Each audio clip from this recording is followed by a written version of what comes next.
So I'm 32 now. Once upon a time, roughly 2 weeks ago as of writing this script, I thought entering a new stage of life would be uneventful. I took May off from even thinking about making videos, and to celebrate, we got a cat who is a wonderful little scoundrel. The paperwork says her name is Kielbasa because that's how the agency that rescued her named her, but in this house we call her Mao Mao, so we joke that Kielbasa is her court name. I also fell for the world's most obvious phishing scam in retrospect and had to format my PC clean. Not to mention a hailstorm that hit the city out of nowhere absolutely devastated my tomato plants. In other words, there's been some good and there's been some bad, c'est la vie and all that. And I have this really good idea for a script because of how good Clair Obscur has been as a game experience, about examining my approach to the language and culture of media in my immediate periphery. And every time I think about that script, I go, yeah, I have tons of ideas on how to write that. And then when it comes to sitting down in front of the Google Docs file, I find myself staring at it blankly and doing nothing before putting on some long video that I will retain zero information from as a background noise for playing Victoria 3. 80 hours in the span of a few weeks is definitely not healthy. So I figured that I need to shake things up a bit, or I will wither and die in my cubicle at the office while still suffering from writer's block. Screw thinking a topic through, screw trying to make the points flow into some sort of conclusion. For the first time in 5 years of running this channel, I'm gonna be a hater. Just pure festering bile with no rhyme or reason, the kind that grifter economies are built out of. As a treat. Happy belated birthday to me. Man, fuck Dungeons & Dragons. All of it. Yes, including the incredibly enjoyable game you're currently playing with your friends, letting you connect with them on the regular and keeping your bond alive. Yes, including the fact I met my wife on a persistent world server for Neverwinter Nights, a video game adaptation that I spent probably 1,000 hours in. All of it. I despise that this shapeless blob of a property is the standard set for everything that is even vaguely related to the house of role-playing games. The D20 die standard, the class system, the corporation that owns the IP, the leveling curve, the vaguely medieval but highly anachronistic aesthetic. Burn them all. Burn them all. Alright, now with less hyperbole. I had two choices when writing this script, LA Noire or D&D. And the former would require me to replay that game to get footage and refresh myself on the plot for perfect precision of hatred. And brother, I am not doing that to myself. I absolutely detest that game. Life is too beautiful to replay LA Noire. Maybe 50 years from now we'll talk about it, when my chain smoking finally takes its toll and the constant wheezing and gasping for air will add to the ASMR value of the video.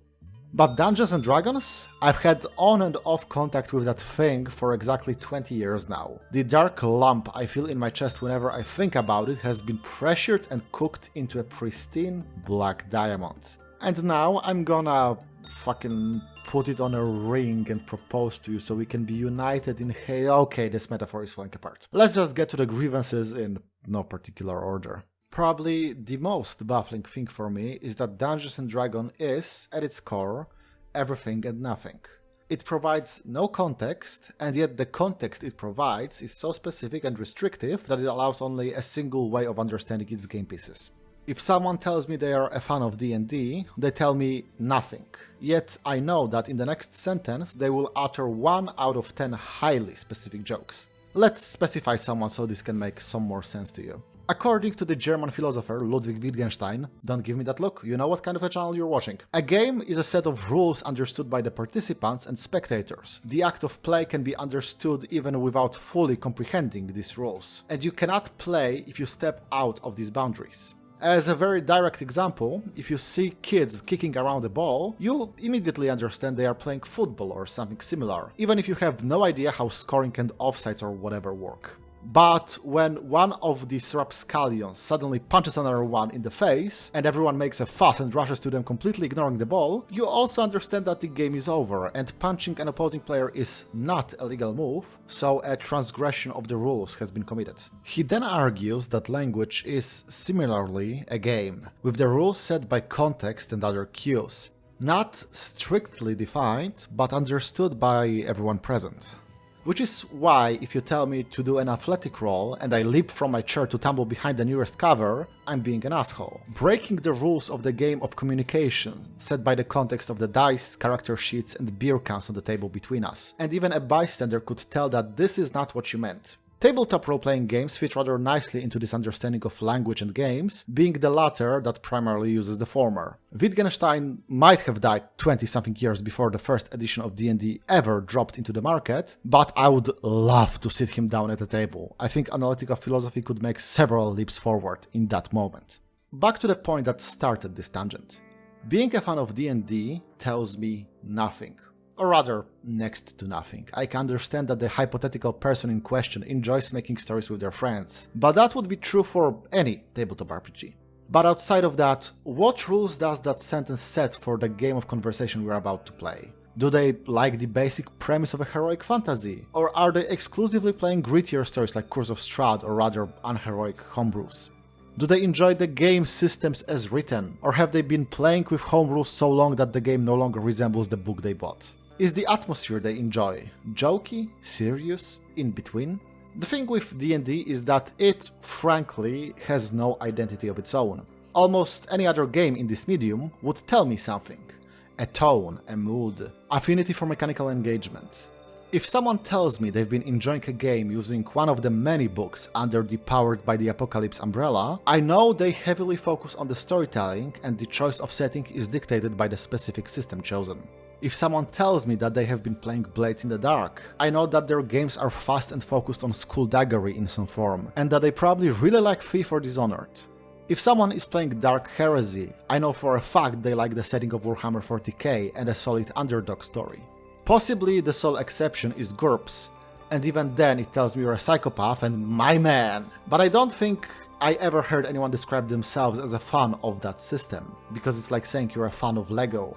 It's a generic system by design, a skeleton to build on top of. And yet I find Dungeons & Dragons even more generic, because with GURPS, I know that I'm about to hear some wild shit about an alien with disintegration gun dropped into the 19th century, because the game is designed to allow for these wide swings, and anyone not taking advantage of that would be a fool. And that craziness has its fans, myself included. With D&D, I know next to nothing. If there is no mood, vague theme, or other parameters to be expected, what are people fans of and why is it tied to the D&D brand specifically? Even when it comes to specific settings tied to the IP, like Faerun. Is anyone really wondering what Elminster or Mystra or whoever are gonna be up to with the next update? All the popular actual plays I've heard of want nothing to do with those settings and make their own, so I doubt it. So, really, what is the D&D brand and identity? If someone tells me they like to play D&D, and only D&D, nobody does it like the goats at Wizards of the Coast, baby. What am I supposed to hear? Because I hear nothing. Even when you get a good story, like the Honor Among Thieves movie, it feels like you could file off the brand by changing some names and nothing at the core of the story would be affected. This becomes really funny when you try to make a typical D&D story, which can be exemplified by two video games using the third edition of the rules, Neverwinter Nights by WarioWare and its sequel made by Obsidian. Now, these games are first and foremost moddable tool sets. It cannot be overstated how many great things their communities made over the years, like full campaigns, custom classes, or just straight up mini MMO-like worlds that stay open 24/7, and you can just really immerse yourself in. And all of that for free, and it is amazing, and I spent a good chunk of my young adulthood playing it this way, and met the love of my life thanks to it. But the base game campaigns? Oh brother. The vanilla campaign of the first game is the worst goddamn RPG I ever played. And if I started with it, rather than going straight for multiplayer, I would now be sad and alone and injecting crack into my eyeballs in North Norfolk. Just hours upon hours of nothing but, oh man, go to these 3 locations to find some clues. Oh, they were at none of these points. Here is the lame twist. On to the next act. Oh, it was lizard people all along, by the way. The sequel is better, but still absolutely forgettable. Bad guy collects shards of a powerful sword, collect them first, save the world. At least I remember some characters like Nishka and... well, actually I just remember her, but still, significant improvement. But yeah, just trying to make stories for a typical low-level adventure ended up with nothing at all sticking, because there is nothing identifiable behind that sentence. A large part of it is definitely how many other things took notes from early D&D, but at least they made it their own over time. I can tell what somebody means when they tell me they are fans of Final Fantasy, especially if they specify the title. It also needs to be said that the two Neverwinters got much much better with their expansions. Hordes of the Underdark is a genuinely fun romp through a hostile territory, culminating in a showdown with an archdevil that wants to make the entire world so bad that it becomes the 10th circle of hell, and he usurps power from his boss. And the Mask of the Betrayer is a very interesting fight with an inner demon that leads to a clash for the fate of the souls of people. The decades of writing a cosmology for the worlds under the D&D umbrella lend itself really well to truly epic stories. Heroic fantasy, if you will, in a rather Greek understanding of the word heroic. But somehow, rather than having that be the defining feature of the system, the idea for a typical D&D lodged in pop culture seems to be cleaning out a band of goblins that were actually led by a lich and maybe a dragon is there somewhere. And I understand that the progression of going from zero to hero is a large part of the mechanical appeal here, but honestly, how many campaigns even get there?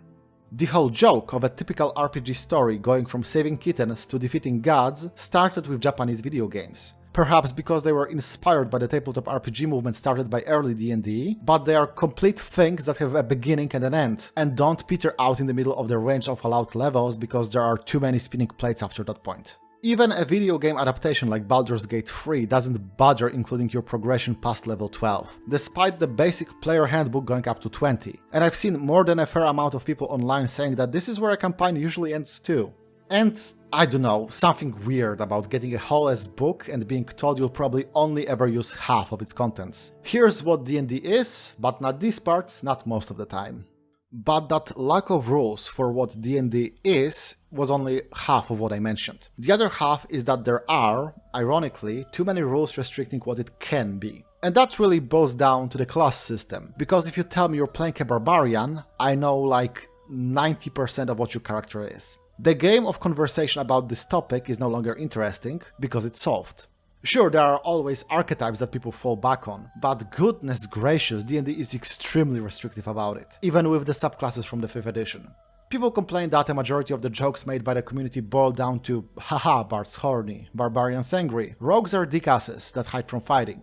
But can you honestly blame them when the mechanical design of the game is a funnel leading to a pigeonhole? The only classes that have any semblance of real versatility are casters, because half of the book is description of spells they can choose from throughout the game. The caster martial discourse is as old as time, or at least as old as my experience with the game. And every time I see it, it boggles my mind that people argue specific cases and power of spells, and not simply the fact that a wizard gets a new toy box when a fighter gets a passive +1 to rolls and a chance to roll more HP than others.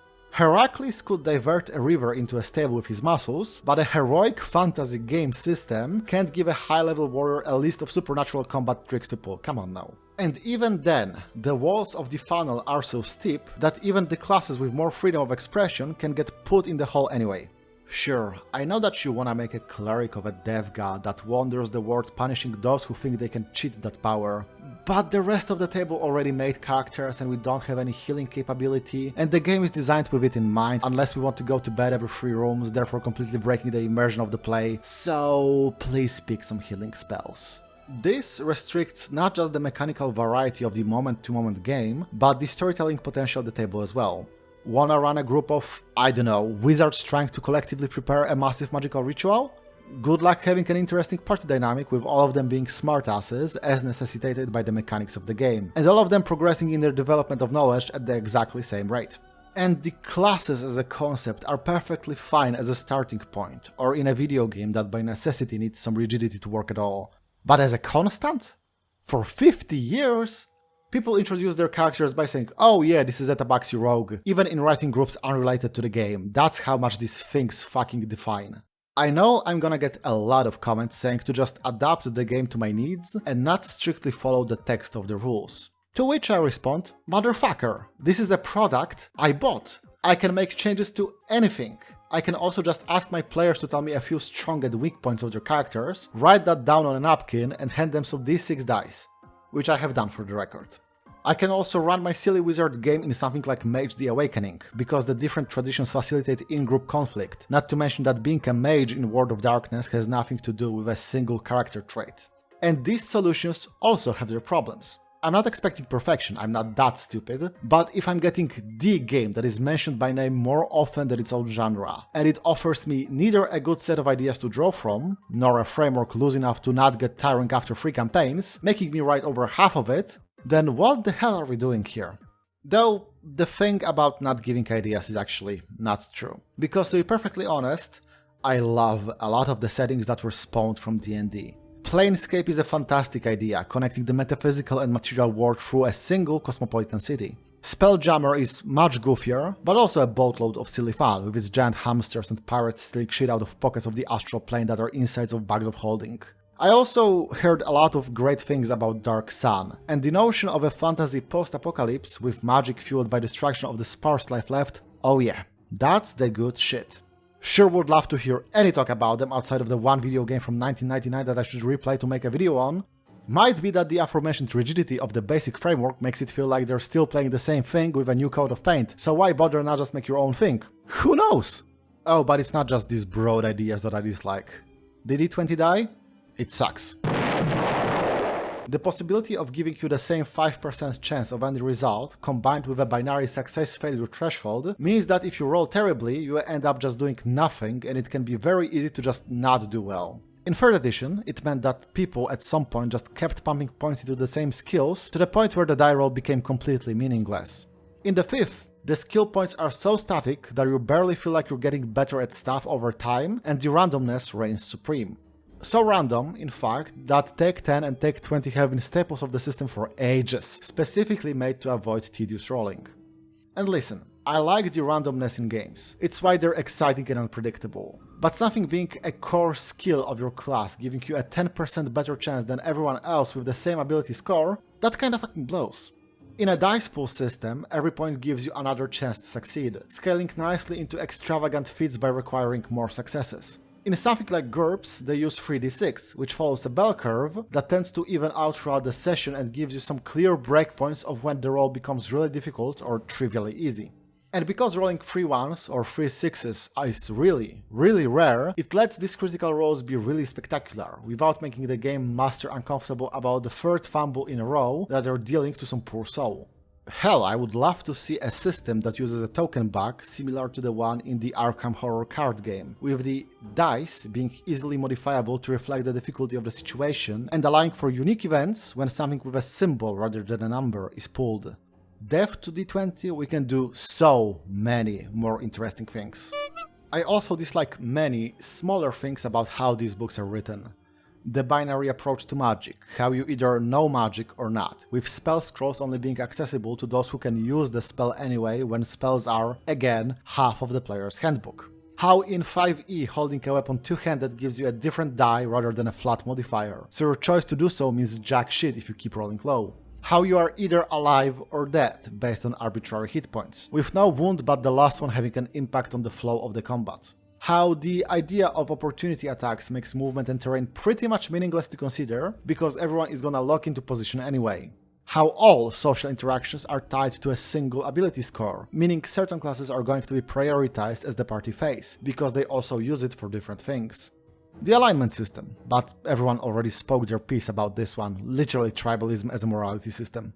It cannot be denied that D&D inspired a lot, and I do mean a lot of great things. Some of my favorites, in fact, drew directly from it or one step further from the ladder, like how Dungeon Meshi exists because Ryoko Kui is a wizardry fiend and draws CRPG elves for fun, despite never playing the pen and paper game, according to interviews. Baldur's Gate 3 did as well as it did because Larian could flex their well-developed skills in writing parties that start off absolutely hating each other before becoming a found family under a recognizable brand. Like, seriously, if you like that game for the writing, play Divinity Original Sin 2 and you will feast. There is something to be said about imperfections sparking creativity, about how everyone will have their own approach to fixing a few rough edges, and there being more worth in that than just getting a perfectly round sphere on the first go. To which I want to reiterate, motherfucker, we're talking about a commercially available product. You can give Gary Gygax and the other old heads a pass for creating a rough few starts in the 70s, but all these things have been a problem for as long as some of you have been alive, and I'm tired of constantly hearing about them. A lot of my frustration is overexposure. Hasbro, the overlord of Wizards of the Coast, is a gigantic company, and I can't blame a bunch of creators, be it writers, game designers or just YouTubers, for going for D&D when marketing has already been done for them, especially when Hasbro was the first to push the marketing into the digital frontier. I think they're cowards, but I can't blame them. I don't doubt most of them are genuinely fans of this thing, because it has decades of clout going for it. Thanks, Satanic Panic. I can definitely give some of you side-eye for rushing to defend a company that sent Pinkertons to a guy's house because they sent him the wrong magic cards though. Or how some of you watched Cyberpunk Edgerunners and sprinted to make a fucking D20 module for it instead of trying out the system that the anime was rooted in. Oh, but I'm more comfortable playing a system that I already know. I once crawled inside an empty coffin and it was comfortable there too. You can find that feeling in all kinds of places you don't expect to find yourself in. Trust me. But ultimately, my beef is with how D&D is the potential man of tabletop role-playing games. It's always how you can improve your game and what you can add to it, but never what it itself brings to the table. And I'm tired of hearing about playing a potentially good game centering around the same dozen ideas, instead of trying one that already is and tries something else. Especially when that game is bringing financial profit to a bunch of ghouls. Guess that's what it felt like to buy a Ford T back in the day. Or maybe not, the Model T was a genuine innovation for many common people, not an iteration on something that has existed for half a century, barely ever adding anything new, because every time the designers changed the look of the steering wheel, it caused a riot, accusing them of caving to the communists. Breaking this cultural monopoly would be healthier for all parties involved. But as long as this is the game that gets referenced by a very popular Netflix series, this is where we're gonna be at. Stewing in this discourse like a bunch of potatoes. And I'm not helping. Seriously though, what the fuck does the Demogorgon have to do with that thing in Stranger Things? The Demogorgon is like a 6 meters tall, two-headed demon prince, a creature of duality and self-destructiveness, and the monster in that series is a fucking something. And it still gave a bunch of publicity to that game and got a tie-in in return. Nobody cares about the specifics of D&D and you won't tell me otherwise. It's just, oh, popular name, oh. Alright, that's about as much haterdom as I can muster out of myself before I find myself in Spain with a bottle in my hand and a wild smile on my face. We'll do this again in 5 years, I guess? Until then, back to trying to be a good influence on people. Or at least a chaotic neutral one. God damn it, they got me too. You know what's really fucked up? I really want to reinstall and play both Owlcat Pathfinder games after writing and editing this. Well, anyway. This video has been sponsored by my Patreon supporters, now visible on the screen. I am happy to welcome Poppy Carpenter into their ranks. Additionally, we received an anonymous coffee donation and this amazing piece of fan art by trying to draw good. Should have a less cynical video out next. See ya!